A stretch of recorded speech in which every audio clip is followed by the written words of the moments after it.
तो दोस्तों स्वागत है आप सभी का लिब्रस के इस ऑनलाइन प्लेटफॉर्म पे। दोस्तों आप सभी लोगों को आज का टॉपिक स्टार्ट करने से पहले मैं कुछ बात शेयर करना चाहता हूँ। बात यह है कि कुछ अभी एग्जाम हुए हैं और कुछ अभी एग्जाम होना बाकी है। इसी के बारे में हम कुछ बात कर रहे हैं कि कुछ लोगों के दिमाग में ये बात सेट हो गया है कि अभी 1 साल तक कोई भर्ती नहीं आएगी। बहुत सारे व्हाट्सएप वगैरह पे न्यूज भी चल रहा है कि 1 साल तक नहीं होगी यूपी में कोई भर्ती। तो इस तरह के अफवाह और इन सारी चीजों से आप बचिए। जो लोग भी ऐसा सोच रहे हैं वो बिल्कुल भ्रम के शिकार हैं। आपको भ्रम में नहीं पड़ना है। इस लॉकडाउन में जो अपने समय का पूरा सदुपयोग करेगा और बैठ के पढ़ेगा उसका सिलेक्शन निश्चित रूप से होगा। और रह गई बात भर्ती आने की, तो आप ऐसा कतई मत सोचिए कि भर्ती 1 साल तक, भर्ती कभी भी आ सकती है, 2 महीने 3 महीने 4 महीने कभी भी, और आप कुछ नहीं कर पाएंगे। अगर आप ये सोच रहे हैं कि भर्ती आएगी तब हम पढ़ाई करेंगे तो आप कुछ नहीं कर पाएंगे। पहले से ही तैयार रहिए। पहले की जो अभी भर्ती आई है उसमें जितने भी ब्रिलियंट स्टूडेंट थे, अच्छे स्टूडेंट सब सेलेक्ट हो गए। अब जो बचे हैं उनमें से आपको अभी एक सर्वे में ये जानकारी मिली है, मैं आपको बता देता हूं कि इस समय 85 से 90% बच्चे, ये कहीं की भी कहानी है, पटना दिल्ली इलाहाबाद कहीं की भी आप बात करिए, हर जगह लड़के नहीं पढ़ रहे हैं। 85 से 90% लड़के ध्यान नहीं दे रहे हैं, बहुत कम पढ़ रहे हैं। लेकिन जो इस समय 10% बच्चे पढ़ रहे हैं इस लॉकडाउन में, चाहे आप सेल्फ पढ़िए, वीडियो के माध्यम से यूट्यूब पे पढ़िए, जहां कहीं से भी पढ़िए, पढ़ते रहिए, कंटिन्यूटी बनाए रखिए, तो निश्चित रूप से इनका सिलेक्शन तय है। और जो बच्चे ये सारे वीडियोस देख रहे हैं, जितने लोग भी देख रहे हैं और पढ़ रहे हैं, अपनी पढ़ाई कंटिन्यू किए रखे हैं, उनका 100% सिलेक्शन होना है। वो 10% लोग निश्चित रूप से सफल होंगे आगामी भर्ती में। और भर्ती कभी भी आ सकती है, ये कहीं नहीं लिखा गया है, ऐसा कहीं नहीं कहा गया है कि 1 साल तक भर्ती, कोई ऐसा एडवाइजरी नहीं जारी हुआ है, कहीं ऐसा सूचना भी नहीं मिला है, सब अफवाह। तो इन सारी चीजों से आप बचिए। तो ये बहुत जो है जरूरी था। हम तकरीबन व्हाट्सएप ग्रुप में भी हम देख रहे थे काफी दिन से कि इस तरह की अफवाह चल रही है, तो आप लोग इस भ्रम में मत पड़िए, केंद्रित हो जाइए और कंसंट्रेट होकर के आप अपना पढ़ाई कंटिन्यू रखिए, उसको ब्रेक मत होने दीजिए, वीडियो के माध्यम से पढ़ते रहिए आप लोग। हम सब लोग पूरा कोशिश कर रहे हैं कि आपको आगामी परीक्षा तक एकदम तैयार कर दें ताकि आपको कोई दिक्कत ना हो। पिछले वीडियो में हम लोग पढ़ रहे थे त्रिभुज के कुछ गुण, और उस पे आधारित हम लोग क्वेश्चन भी किए। तकरीबन 9 पार्ट आपको अपलोड हो चुका है, आप देख भी चुके हैं।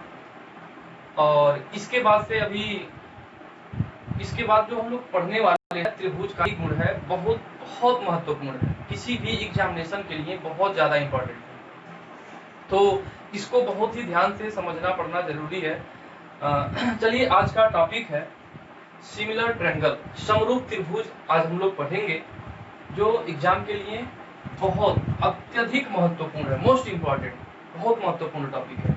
तो इसको जरूर आप लोग देखिएगा पूरा अच्छे से। वीडियो थोड़ी सी लंबी हो सकती है क्योंकि हम थोड़ा सा इसमें समय लग सकता है, इसको हम पूरा एक्सप्लेन करेंगे अच्छे से, थोड़ा सा टाइम लग सकता है, इसलिए आप इस सिमिलरिटी ऑफ ट्रायंगल हम लोग पढ़ेंगे समरूप त्रिभुज। तो इसमें कोई 2 त्रिभुज लेते हैं और एक एक करके इसकी प्रॉपर्टी पढ़ते हैं कि समरूप त्रिभुज होने की क्या क्या कंडीशन है, किस किस कंडीशन में हम लोग मानेंगे कि त्रिभुज जो है समरूप होगा। बड़ी आसान है, थोड़ा ध्यान से इसको समझने की जरूरत है। कोई 2 ट्रायंगल लेते हैं ABC,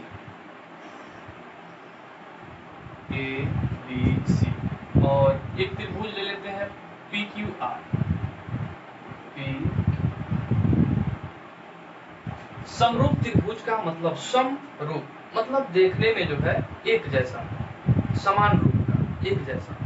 लेकिन केवल देखने में एक जैसा हो तो हम नहीं कह सकते कि ये समरूप त्रिभुज है। देखने में एक जैसा हो लेकिन एक इसकी और इसकी प्रॉपर्टी एक दूसरे से मिलती जुलती हो। तो क्या क्या मिलती जुलती हो, इसको समझा जाए। तो पहला ये कंडीशन है कि अगर यह दोनों त्रिभुज समरूप है, तो सबसे पहले हम लोग कोण के आधार पे देखते हैं कि कोई भी त्रिभुज यदि समरूप होगा तो इनका कोई भी दो कोण आपस में बराबर होना चाहिए। अगर समरूप है तो कोई दो कोण आपस में बराबर होना चाहिए। तो यहाँ पे पहली बात ये कह सकते हैं कि कोई दो कोण बराबर, कोई दो कोण आपस में बराबर।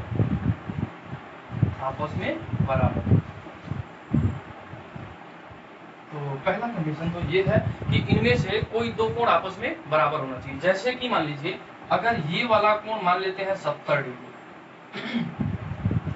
और ये वाला कोण मान लेते हैं 80 डिग्री, इसमें से ये वाला कोण मान लेते हैं 80 डिग्री है और ये वाला कोण मान लेते हैं 70 डिग्री। त्रिभुज ABC और PQR में कोई दो कोण आपस में बराबर होना चाहिए। देखिए त्रिभुज के 3 कोण होते हैं लेकिन इसमें से कोई दो कोण हमने बराबर कर दिया, 80 डिग्री 80 डिग्री, 70 डिग्री 70 डिग्री, यानी कि कोई दो कोण आपस में क्या है, बराबर। अगर दो त्रिभुज दिया हो और उसमें से कोई दो कोण आपस में बराबर हो तो तीसरा अपने आप बराबर हो जाएगा, क्योंकि अगर ये 70 ये 70 80 है तो ये वाला ऑटोमेटिक कितना हो जाएगा, तो 8 7 15 3 18, यानी कि ये 30 डिग्री और ये भी कितना हो जाएगा 30 डिग्री। यानी कि अगर इसके कोण आपस में बराबर हैं तो हम इसको क्या कह सकते हैं कि यह दोनों समरूप त्रिभुज हो सकते हैं। क्लियर? तो ये पहली गई कि कोई दो कोण आपस में बराबर हो तो तीसरा कोण अपने आप बराबर होगा, अतः उसे क्या कहेंगे, समरूप त्रिभुज कहेंगे। क्लियर? यानी कि हम ये कह सकते हैं कि कोण B जो होगा, कोण B 70 डिग्री है और कोण R कितना है, ये भी 70 डिग्री है, यानी कि कोण B कोण R के बराबर है।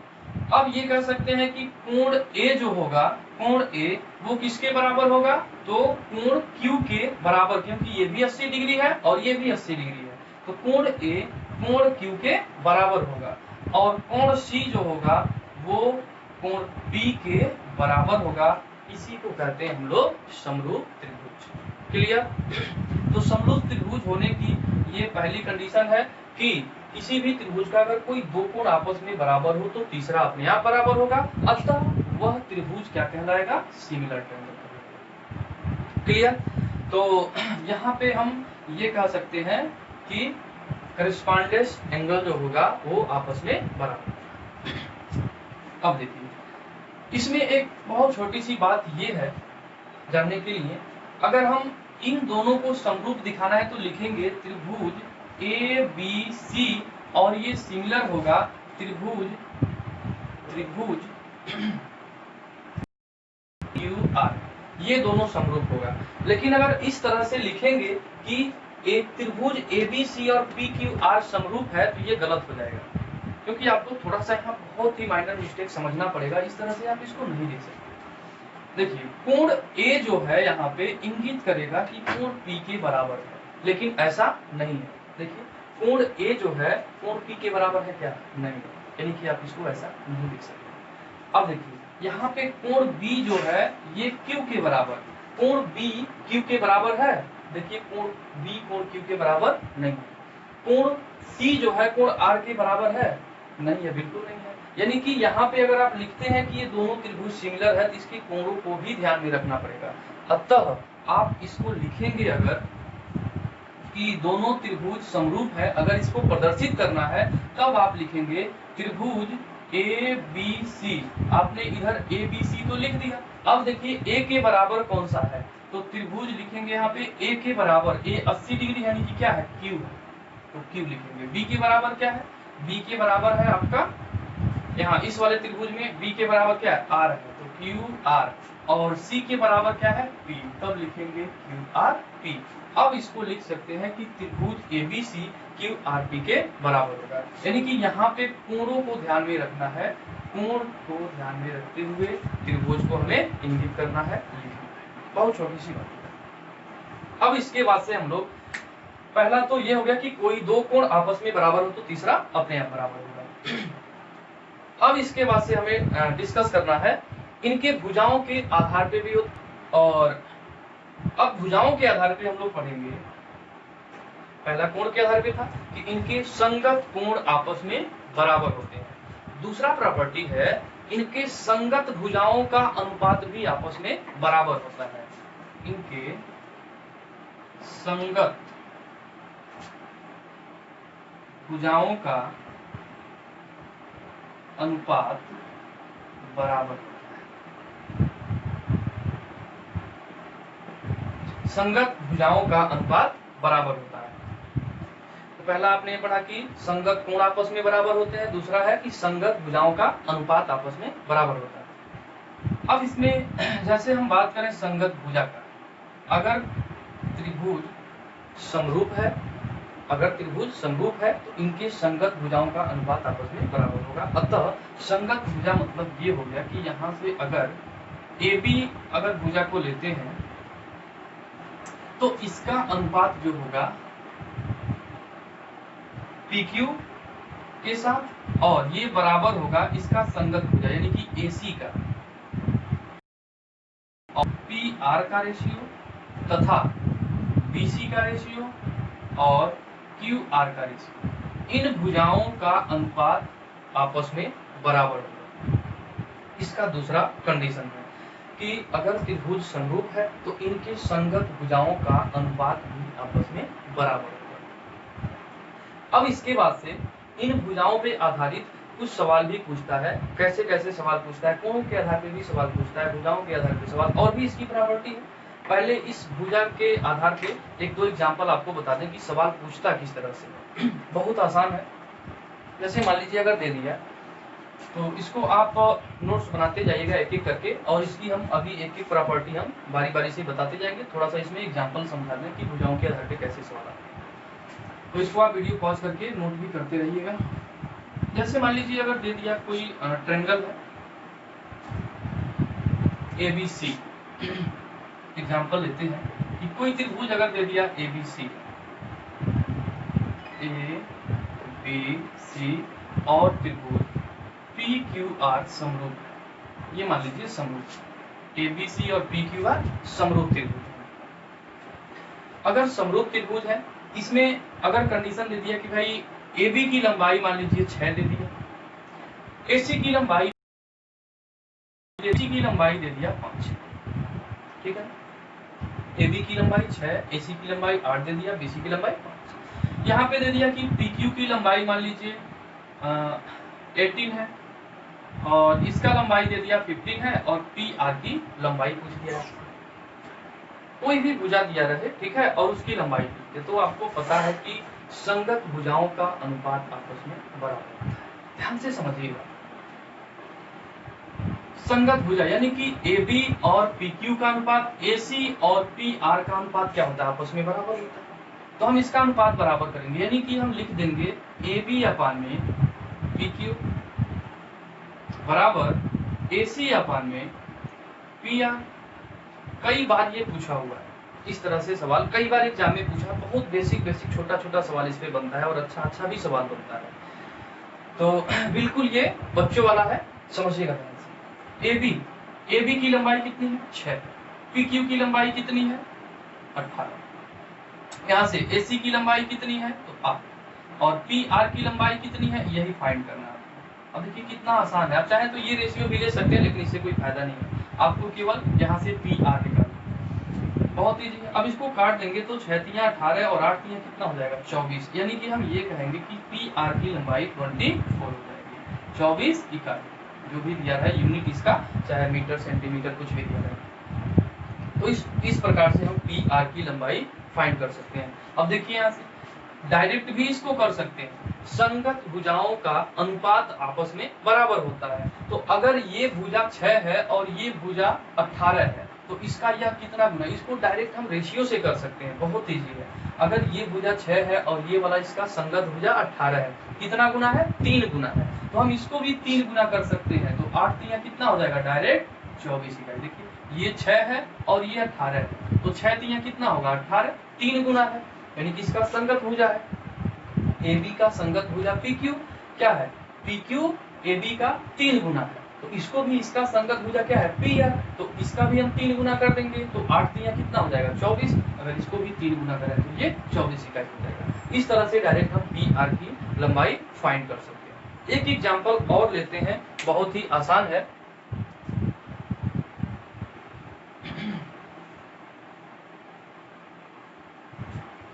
जैसे अगर दे दिया, इसमें अभी और भी बहुत सारी बातें हैं जिसको हम लोग डिस्कस करेंगे। अभी इसका ऊंचाई, मध्यिका वगैरह, रेडियस वगैरह सब बराबर होता है आपस में, अभी ये भी बताएंगे। पहले इस पे आधारित एक एग्जांपल और कर लीजिए। त्रिभुज ABC, त्रिभुज ABC और त्रिभुज PQR समरूप, त्रिभुज PQR। इसमें मान लीजिए हमने ले लिया कि ये वाला भुजा 6 है, कुछ भी दिया है। ये वाला मान लेते हैं कि भुजा 6 है, ये वाला भुजा 7 है, ये वाला ले लेते हैं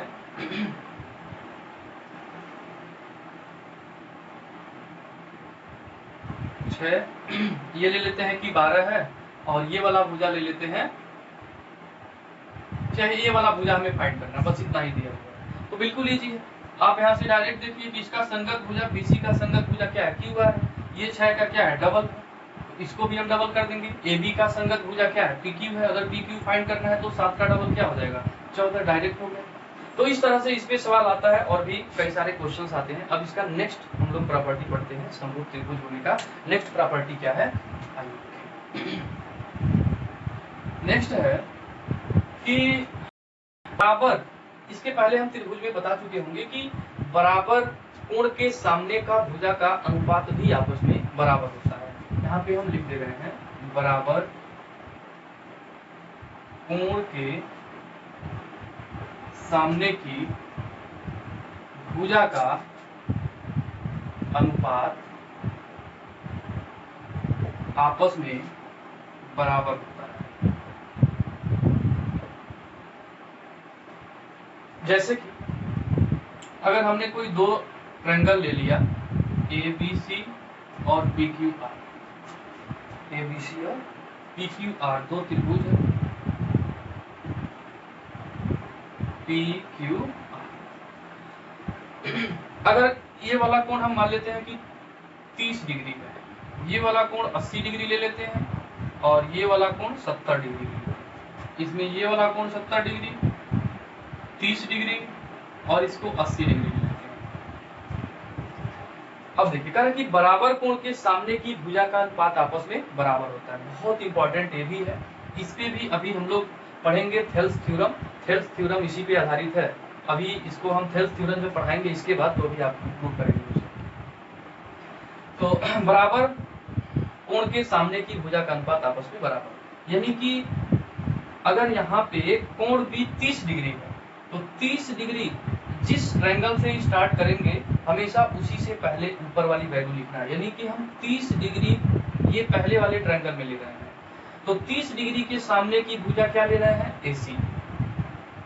तो यहाँ पे 30 डिग्री के सामने कौन सी भुजा है, तो PQ, यानी कि AC बटा में PQ। ध्यान से समझिएगा इसे, ये पहले वाले से डिफरेंट है। पहले ये था कि अगर त्रिभुज समरूप है तो इनके संगत भुजा का अनुपात आपस में बराबर होता है, लेकिन यहाँ पे क्या है कि बराबर कोण के सामने की भुजा का अनुपात भी आपस में बराबर होता है। 30 डिग्री के सामने AC है तो यहाँ भी 30 डिग्री के सामने क्या है, PQ है। उसी प्रकार से 70 डिग्री के सामने, हम इसी वाले त्रिभुज में ले रहे हैं पहले, 70 डिग्री के सामने क्या है, BC। तो 70 डिग्री के सामने यहाँ BC है, तो इसमें 70 डिग्री के सामने क्या है, PR है। यहाँ 80 डिग्री के सामने क्या है, AB है। तो यहाँ पे 80 डिग्री के सामने क्या है, QR है। यानी कि जो जो कोण आपस में बराबर है उनके सामने वाली भुजा का अनुपात भी आपस में बराबर होगा। इस पे आधारित एक एग्जांपल छोटा सा, जैसे मान लीजिए अगर दिया रहे कि कोई दो त्रिभुज है समरूप, ABC PQR, कुछ भी ले सकते हैं, DEF भी ले सकते हैं, DEF, कोई दो ट्रायंगल है, समरूप है। इधर वाला कोण हम मान लेते हैं कि 60 डिग्री, इधर वाला कोण मान लेते हैं 70 डिग्री है, इसमें ये वाला कोण मान लेते हैं 70 डिग्री है, और इधर वाला कोण मान लेते हैं 60 डिग्री। मान लीजिए इसमें पूछ दिया कि ये वाला अगर भुजा दे रखा है आपको कि 6 इकाई है या 6 यूनिट दे रखा है, इधर वाला भुजा का लंबाई मान लीजिए दे रखा है अगर आपको कि 8 यूनिट है, इसके सामने वाली भुजा को या इसके सामने वाली ये वाली भुजा अगर मान लीजिए दे रखा है कि 10 यूनिट है और आपसे पूछ दिया कि डी एफ की लंबाई क्या होगी। देखिए बहुत इजी, अभी इस पे हम जब क्वेश्चन करवाएंगे तो आपको और अच्छे से समझ में आएगा। पहले एग्जांपल बस थोड़ा थोड़ा समझते रहिए। दो त्रिभुज एबीसी और डीईएफ समरूप है, इसमें एक कोण 60 डिग्री 70 डिग्री 60 डिग्री 70 डिग्री कोण दिया है और उसके सामने की भुजा दिया है। अब इसमें भुजा की लंबाई पूछ रहा है, तो सबसे पहले हम क्या करेंगे भाई, यहाँ पे डीएफ हमें फाइंड करना है। तो अभी आपको बताएं कि बराबर कोण के सामने की भुजा का अनुपात आपस में बराबर होता है। अब अगर त्रिभुज एबीसी को पहले लिया जाए तो 60 डिग्री के सामने की भुजा क्या है बताइए, एसी। तो इस वाले त्रिभुज में 60 डिग्री के सामने क्या है, डी। उसी प्रकार 70 डिग्री के सामने त्रिभुज एबीसी में 70 डिग्री के सामने क्या है, बीसी है। तो इसमें 70 डिग्री के सामने क्या है, डीएफ। अब यहां से डीएफ की वैल्यू फाइंड करनी है। एसी की वैल्यू कितना दे रखा है, एसी दिया है 6, डीई कितना दे रखा है, तो डीई की वैल्यू दे रखा है 10 और बीसी कितना दे रखा है 8 और डीएफ आपको फाइंड करना है। कितना आसान है।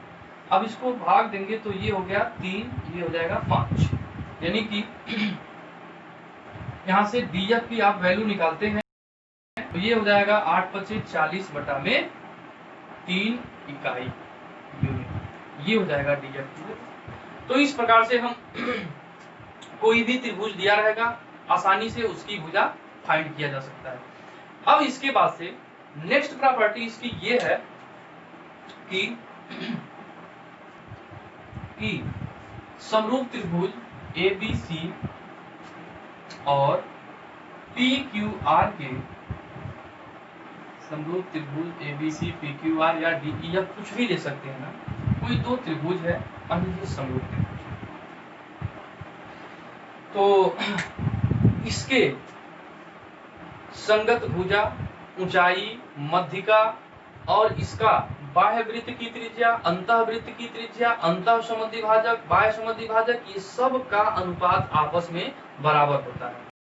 बहुत ही बेहतरीन और बहुत इंपॉर्टेंट इसकी ये प्रॉपर्टी है। इस पे आधारित कई बार सवाल पूछा हुआ है। प्रीवियस ईयर क्वेश्चन जब आपको कराएंगे तो उसमें हम दिखाएंगे कि इसके संगत भुजा, यानी कि अगर कोई दो त्रिभुज समरूप है तो इनके संगत भुजा यानी कि AB अपान में AB भुजा अपान में PQ और AC अपान में PR, BC अपान में QR बराबर, इनके संगत भुजा का अनुपात तो आपस में बराबर होता ही है। साथ ही साथ इनका अगर ये मान लीजिए कि इसका हाइट है, हाइट मान लेते हैं हाइट है h1 और इसका ये हाइट है h2, अगर इसकी हाइट है तो इन दोनों त्रिभुज के ऊंचाइयों का अनुपात, तथा अगर ये मध्यिका है, मान लीजिए अगर ये मध्यिका का भी काम कर रहा है तो इसके मीडियन का भी रेशियो,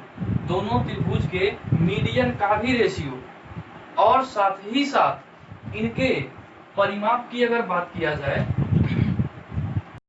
तो इस वाले त्रिभुज का परिमाप यानी कि इनके तीनों भुजाओं का योग, इस वाले त्रिभुज का परिमाप हम मान लेते हैं अगर P1 है और इसका पेरीमीटर P2 है, तो इन दोनों के परिमाप का अनुपात यानी कि P1 बटे P2 क्लियर भी आपस में बराबर होता है। यानी कि अगर कोई दो त्रिभुज समरूप है तो इसके संगत भुजा यानी कि AB बटे PQ, संगत भुजा इसके पहले जो लिखे थे, संगत भुजा, ऊंचाई, मध्यिका और परिमाप का अनुपात भी आपस में बराबर होता है। तो इन सब का रेशियो आपस में बराबर होगा अगर सिमिलर ट्रायंगल है तो। और इसके साथ ही साथ इन दोनों त्रिभुज के क्षेत्रफल का अनुपात, यानी कि अगर बात करी जाए इसके त्रिभुज ABC और PQR के क्षेत्रफल का, तो इनके क्षेत्रफल का रेशियो इनके संगत भुजा, ऊंचाई, मध्यिका और परिमाप के वर्ग के अनुपात के बराबर होता है। यह सब आपस में बराबर होता है। तो एक स्टेप हम इसके लिए अलग से यहाँ लिख दे रहे हैं कि एरिया ऑफ त्रिभुज एबीसी अपान में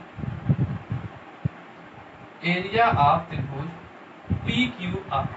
त्रिभुज एबीसी और पी क्यू आर के एरिया का अनुपात इसके संगत भुजा यानी कि ए बी अपान में पी क्यू, ए सी अपान में पी आर और बी सी अपान में क्यू आर, H1 अपान में H2, M1 अपान में M2, P1 अपान में P2। त्रिभुज एबीसी और PQR के क्षेत्रफल का अनुपात इनके संगत भुजाओं के वर्गों के अनुपात के बराबर होता है। इन सब के वर्ग के अनुपात के बराबर होता है। बस ये सारी प्रॉपर्टी आप दिमाग में रखे रहिए, इसको कंठस्थ रखिए और इस पे आधारित सवाल हम आपको कराएंगे तो ये पूरा कॉन्सेप्ट क्लियर हो जाएगा। एक एक करके जितना भी आप पढ़े हैं वो सब क्लियर हो जाएगा। इस पे आधारित हम एक आपको एग्जाम्पल करवा देते हैं ताकि अभी तुरंत क्लियर हो जाएगा कि इनके संगत भुजा ऊंचाई परिमाप का अनुपात बराबर होता है। इस पे एक एग्जाम्पल, जैसे मान लीजिए कोई त्रिभुज दिया है एबीसी और पीक्यू। मान लेते हैं कि इसमें ये वाला ट्रायंगल का साइड दिया हुआ है, इसको हम मिटा देते हैं इसी में। मान लेते हैं कि ये वाला त्रिभुज का साइड है 6, 8, 12। मान लीजिए 6, 8, 12 त्रिभुज का साइड 6, 8, 12 और इसका मान लीजिए दे रखा होगा, दे दिया जैसे कि 12 दे दिया, 5 दे दिया और पूछ दिया आपसे ये वाला परिमाप का कि इसका इस वाले त्रिभुज का परिमाप पेरीमीटर पूछ दिया आपसे, परिमाप क्या होगा, कुछ भी पूछ दिया तो बहुत आसान है। अगर इसका पेरीमीटर पूछ दिया तो बेहद इजी, ध्यान से समझिएगा। हमें निकालना है इसका परिमाप, कई तरीके से निकाल सकते हैं। एक तो आप संगत भुजा में आप इसको निकाल सकते हैं, संगत भुजाओं का अनुपात आपस में बराबर होता है। इस प्रकार से आप पी आर की लंबाई निकाल सकते हैं और फिर इन तीनों भुजाओं को जोड़ देंगे तो परिमाप आराम से निकल जाएगा। जैसा कि अगर ये त्रिभुज समरूप है तो इसका संगत भुजा निकाल लेते हैं। तो संगत भुजा देखिए, यानी कि ये वाला अगर ए बी भुजा है, ये एग्जाम्पल है बस समझने के लिए, वैल्यू पॉइंट में वगैरह आ सकती है, ठीक है, तो कोई दिक्कत नहीं है, रूल वही रहेगा, पॉइंट में वैल्यू आ सकती है। ए बी अपान में हम लिखते हैं पी क्यू, तो संगत भुजा का अनुपात आपस में बराबर, ये वाली भुजा फाइंड कर लेते हैं। एसी, एसी का संगत भुजा क्या होगा, पी आर। अब यहाँ से देखिए हम पी आर की लंबाई निकाल लेंगे तो फिर इन तीनों को जोड़ देंगे तो इसका परिमाप आ जाएगा। यहाँ से ए दे रखा है 12, एसी की लंबाई दे रखा है 8 और पी आर हमें फाइंड करना है 6 दूना 12, 8 दूना 16। यानी कि यहाँ से हम ये कर सकते हैं कि पी आर की लंबाई कितनी होगी, 16। अगर इसकी लंबाई 16 है तो हम इसका परिमाप भी निकाल सकते हैं। तो 16, 12 जोड़ देंगे 28 और 28 में 5 जोड़ देंगे, यानी कि इसका पेरीमीटर कितना हो जाएगा, 33 इकाई हो जाएगा। इसका पेरीमीटर हो जाएगा 33 इकाई। तो ये तो बात हो गई कि आप भुजा निकाल के बना लीजिए। अगर आप चाहें तो आपको पता है कि संगत भुजाओं का अनुपात इनके परिमाप के अनुपात के बराबर होता है। तो इससे डायरेक्ट भी आप निकाल सकते हैं कि भाई इनके संगत भुजाओं का अनुपात, यानी कि हम लिख सकते हैं ए बी अपान में पी क्यू, ठीक है, ए बी अपान में पी क्यू बराबर P1 अपान में P2, ऐसा भी लिख सकते हैं क्योंकि संगत भुजाओं का अनुपात इनके परिमाप के अनुपात के बराबर होता है। तो AB की वैल्यू यहाँ से 6, PQ की वैल्यू 12 और यहाँ से P1 यानी कि पहले वाले त्रिभुज का पेरीमीटर निकाल लेते हैं। तो पहले त्रिभुज का पेरीमीटर निकालेंगे तो 12, 8, 20 और 6 कितना हो जाएगा, 26। यानी कि पहले वाले त्रिभुज के P1 की जगह पे हम तीनों का योग कर दिए, P1 की जगह पे 26 और हमें निकालना क्या है, P2। अब निकालेंगे यहाँ से तो ये हो जाएगा आपका 6 दूना 12 और 26 दूना 52, तो P2 कितना हो जाएगा, 52। यहाँ से क्या है कि यहाँ पे हमने भुजा जो है अलग अलग मान लिया, इसका देखिए 3 गुना नहीं है, इसीलिए वैल्यू सेट नहीं हो पा रहा है, अलग अलग ये साइड रखना पड़ता है, उसी के रेशियो में दिया होना चाहिए, वैल्यू हमने छोटा ले लिया इसलिए अलग अलग आ रहा है, यहाँ पे 52 यहाँ पे 33, लेकिन रूल वही है। अभी जब ये प्रीवियस ईयर क्वेश्चन हम बताएंगे तो उसमें ये एग्जैक्ट वैल्यू दिया रहेगा, तो उसमें सही सही वैल्यू है, ठीक है। अब इसके बाद से इसकी हम इस पे आधारित सवाल करते हैं। प्रीवियस ईयर में जो पूछा हुआ है किस तरह से सवाल पूछता है, अब इसको कर दिया है कि त्रिभुज ABC और PQR, ये प्रीवियस ईयर में पूछा हुआ सवाल है, बहुत इंपॉर्टेंट है, समझिएगा ध्यान से। अब बड़ा आसान है, बिल्कुल बच्चों वाला सवाल है। प्रीवियस ईयर में पूछा हुआ है कि त्रिभुज ABC और PQR समरूप है, ये दोनों त्रिभुज समरूप है। एक त्रिभुज बनाते हैं छोटा सा, समझिएगा कि त्रिभुज ABC और PQR समरूप है। अभी जो हम एग्जांपल बताए हैं उसी पे आधारित है ये। त्रिभुज ABC और PQR समरूप, सिमिलर ट्रायंगल PQR समरूप, ये समरूप त्रिभुज है। कह रहा है कि AB 6 सेंटीमीटर, AB 6 कर दिया, BC 8 सेंटीमीटर, BC हो गया 8 सेंटीमीटर, CA 12 सेंटीमीटर, CA देखिए हो गया 12 सेंटीमीटर, और PQ दिया है 9 सेंटीमीटर, PQ 9 सेंटीमीटर। तो कह रहा है कि त्रिभुज PQR का परिमाप क्या होगा। त्रिभुज PQR का परिमाप पूछ रहा है, त्रिभुज PQR का पेरीमीटर। कितना आसान है। तो अभी आपको दो तरीका बताया, एक तो आप इस भुजा के माध्यम से भुजा निकाल लीजिए, दोनों भुजा निकाल के और जोड़ लीजिए, परिमाप आ जाएगा। या तो आप डायरेक्ट कर लीजिए कि संगत भुजाओं का अनुपात इसके परिमाप के अनुपात के बराबर होता है, तो आप डायरेक्ट इससे निकाल लीजिए। तो इसके संगत भुजा का अनुपात यानी कि AB, इसको आप करके देखेंगे, बारी बारी से आप चाहें तो संगत भुजा दे रखा है, बारी बारी से आप भुजा निकाल लीजिए दोनों और तीनों को जोड़िए। या तो संगत भुजाओं का अनुपात आपस में बराबर होता है, इसके परिमाप के अनुपात के बराबर होता है, तो संगत भुजा यानी कि AB अपान में PQ, पेरीमीटर 1, इसका पेरीमीटर 1, इसका पेरीमीटर 2, यानी कि P1 अपान में P2 के बराबर होगा। तो AB का अगर हम वैल्यू रखते हैं, AB कितना है 6, PQ कितना है 9, P1 पहले त्रिभुज का पेरीमीटर ले लेते हैं, तो 12 8 20 6 26, और दूसरे का निकालना P2 निकालना, तो इसको भाग देंगे तो 3 3 9, 3 दूना 6, 2 से हो जाएगा 13 और 13 3 39, 39, यानी कि दूसरे वाले त्रिभुज का जो परिमाप होगा वो हो जाएगा 39 सेंटीमीटर। यही इस सवाल का उत्तर है। काम तो देखिए इतना आसान है, आपको एग्जाम में ये ऐसे फिगर करके नहीं बनाना है, आपको डायरेक्ट बना लेना है एग्जाम में कि दिया है कि दो त्रिभुज समरूप है AB और BC CA, AB दिया है, BC दिया है, CA दिया है। आप फटाफट दिमाग में ये कैलकुलेशन कर लें कि AB और PQ यह संगत भुजा होगा, यानी कि आप डायरेक्ट क्या करें, यहाँ पे एग्जाम में दिया रहे तो डायरेक्ट 6/9, ये हो गया साइड का रेशियो, और इसके परिमाप के अनुपात के बराबर होता है। तो पहले का परिमाप देखिए, जब भुजा दे ही रखा है, देखिए AB दिया है, BC दिया है, CA दिया है, तीनों भुजा जोड़ लेंगे, परिमाप निकल गया, यानी कि 12 6 18 8 26, यानी कि 26 अपान में दूसरे का परिमाप पूछ रहा है P2, तो डायरेक्ट इसको कैलकुलेट कर देंगे, यानी कि कितना आ जाएगा 39 सेंटीमीटर। तो ये दूसरे त्रिभुज का परिमाप आ गया, ठीक है। इसी प्रकार से देखिए दूसरा सवाल पूछा हुआ है, कितना आसान सवाल है। चलिए इसको सॉल्व करते हैं। इस पे आधारित हम लोग बहुत सारा सवाल पढ़ेंगे, त्रिभुज के सिमिलरिटी पे आधारित, और इसके बाद हम नेक्स्ट वीडियो में आपको थेल्स थ्योरम पे भी आधारित सवाल कराएंगे। थेल्स थ्योरम क्या है, इस पे भुजाओं पे आधारित कैसे कैसे बातें, ये हम पूरा बताएंगे विस्तार में। दो समरूप त्रिभुज का क्षेत्रफल 25 और 36 है। अभी आपको हम बताए हैं कि कोई भी समरूप त्रिभुज हो उसका क्षेत्रफल इनके भुजाओं के वर्ग के अनुपात के बराबर होता है। तो समरूप त्रिभुज का क्षेत्रफल का अनुपात इनके भुजाओं के संगत भुजाओं के वर्गों के अनुपात के बराबर होता है।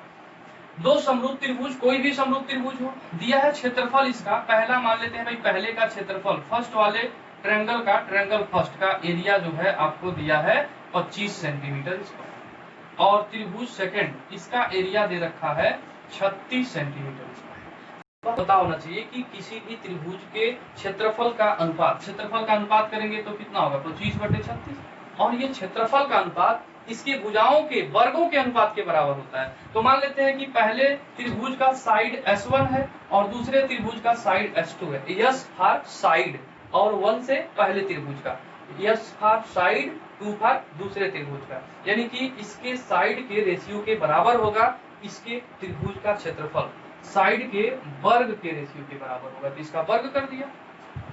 अब यहाँ से 25 बटा में 36, और इसमें दिया हुआ है कि पहले त्रिभुज की ऊंचाई, चाहे ऊंचाई दिया रहे, चाहे साइड दिया रहे, चाहे पेरीमीटर दिया रहे, यहाँ पे कुछ भी दिया रहे, चाहे साइड का रेशियो है, पेरीमीटर का रेशियो है, मीडियन का रेशियो है। इसके पहले वाले देखिएगा, पहले वाले थ्योरी में हम यही बताएंगे।